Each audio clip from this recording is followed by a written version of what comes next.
how did we get into business together? I was part-time mediating and part-time in wealth management. And you were... I had just graduated from Northwestern. I wrote a bunch of snail mail letters. Yeah, an actual letter came. And it was like, hi, I'm Matt. I'd love to blah, blah, blah, pick your brain about mediation. And observe. And I promptly put it in a file. And there was one day that I had a really hard mediation. And I was like, man, I really wish I had someone to kind of bounce this off of. And I was like, oh, yeah. And so I found your letter, called you, and we went to Starbucks and talked for, 2.5 hours that first day. Just completely hit it off.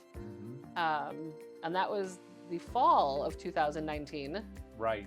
Yeah, that kind of started the wheels turning. And then we kind of came to an agreement on the idea of the framework of the business, and we came up with a name, and then we started looking at office space and the websites that are available, and then we opened January 1st of 2020. Correct. And within 2 weeks, I got to deliver the news to you that I would be still part-time mediating because I was going to be going through cancer treatment for breast cancer.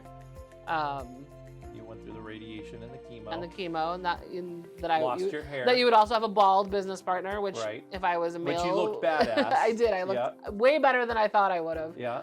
But I had to not also show my bald head to a lot of people because 2 months after that, the world shut down for COVID. Yeah, and that was your fault because you said, no, COVID was your fault because you said 2020 is just going to suck. That's how I approached it. Like, okay, I'm going to do the treatments. I'm going to do the surgeries. I will do whatever I have to do to get rid of cancer. And my year of 2020 is just going to suck. It's going to be my year of suck. Right.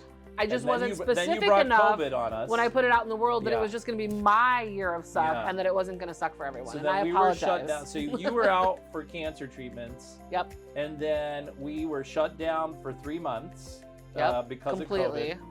Then we started integrating Zoom and online mediation, which really kind of saved our butt, to be honest. And then ultimately, it turns out that Zoom's a great way to mediate now. And we do, I would say half of my mediations are over Zoom. Most of the divorce mediations, I think we still do here in person. Or a hybrid too. Like if we have to have a quick meeting with people who live a half an hour away, we can do an easy Zoom. We've gotten really good at it. Yeah. But it is as a new business, a brand new business, to be shut down for the majority of your first year. Yeah, and we couldn't qualify for the aid, the PPP. Because we didn't open until one day after the deadline. Right. Yeah, that hurt. So most small businesses like ours, they crumbled pretty quick, and they closed. And that just goes to show the need for mediation and mediation services. Because if there wasn't demand for it, I think we would have been in a lot worse shape than where we are now. And it just goes to show that once people become familiar with this process, they realize that this is the way to go. And if you look at the growth that we had in 2022, which is really our first year that wasn't impacted by cancer or pandemic, or having the kids at the conference table doing e-learning, which made it really easy for both of us to work, as everyone who has kids knows. I think if you look at 2022 and the growth that we had in 2022, it does just absolutely speak to the need for ways to resolve conflict that don't necessarily involve court, that allow people to be responsible for their own conflicts and their own outcomes and their own decisions and all of that.